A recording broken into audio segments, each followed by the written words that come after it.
Hi friends. இது Saturday morning. என் husband சொல்லியிருந்தாங்க, நைட்டே சொல்லிட்டாங்க, ஆக்சுவலி ஃப்ரைடே நைட்டே. Next day morning Vallakottai Murugan கோயில் போகலான்னு சொன்னாங்க. சரி ஓகேன்னு சொல்லிட்டு 4:00 எழுந்திரிச்சிருங்க, 6:00 கிட்ட அங்கே இருக்கிற மாதிரி போகலாம். நாங்கள் ஆக்சுவலி எந்திரிக்கும் போதே 5:30 கிட்ட ஆயிடுச்சு. நெக்ஸ்ட்டு அப்படி கிளம்புனோம், ஒரு 4 பேர் கிளம்பணுமா. ஸோ கிளம்பி முடிக்கிறவே 7:00 கிட்ட ஆயிடுச்சு. கிளம்பிட்டு ஒரு 7:45 கிட்ட கோவிலுக்கு ரீச் ஆகிட்டோம்.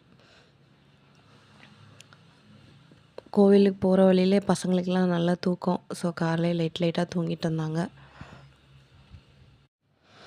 கோவிலுக்கு மார்னிங் வந்து அப்படி குளிச்சுட்டு சாப்பிடாமலே போயிட்டோம். காஃபி எதுவுமே குடிக்கல, வெறும் வயித்தோடயே போயாச்சு.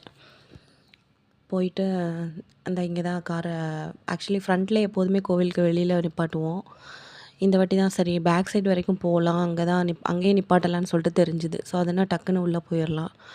கோவில்லேருந்து நம்ம பிரசாதம்லாம் வாங்கி சாப்பிட்டுட்டு அப்படியே வெளியில் வந்துடலாம். ஸோ அது கொஞ்சம் ஈஸியாக இருக்கும்னு சொல்லிட்டு, இன்கேஸ் நம்ம கோவிலுக்குன்னு தனி பாட்டில் கொண்டு போக முடியாது, பிரசாதம் எது சாப்பிடும்போதெல்லாம் கொஞ்சம் விற்கிற மாதிரி இருக்கும்.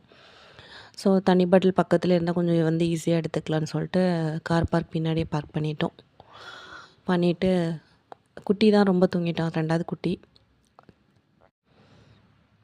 எல்லோரும் கோவிலுக்குள்ளே போனோம். போயிட்டு காலையிலே முருகரை தரிசனம் பண்ணியாச்சு. நல்லபடியாக சாமி கும்பிட்டுட்டு வந்தோம். ஆக்சுவலி குட்டீஸ் ரொம்பவே நல்லாவே என்ஜாய் பண்ணாங்க. 2 பேரும் ஃபுல்லாக நடந்தே வந்தாங்க.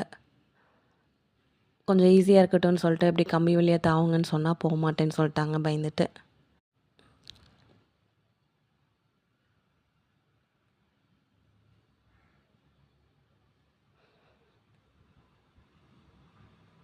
எப்படி விளையாண்டுட்டு இருக்கேன் பாருங்கள்.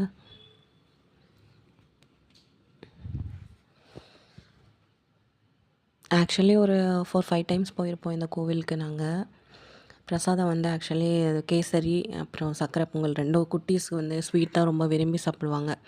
ஸோ அவங்களுக்காக அது, எங்களுக்காக வந்து பெப்பர் சாதம் இந்த வாட்டி வச்சுருந்தாங்க, வழக்கமாக இருக்காது.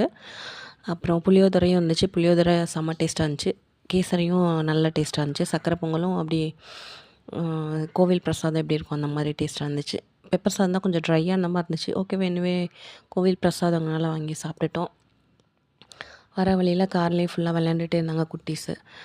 வரும்போது ஹோட்டலில் சாப்பிட்லாம் சொன்னாங்க. ஹோட்டலில் சாப்பாடு வாங்கலான்னாங்க. ஸ்ரீசாந்த் இருந்துட்டு ஹோட்டலில் போய் உட்காந்து சாப்பிட்ணுன்னு ஆசைப்பட்டான்.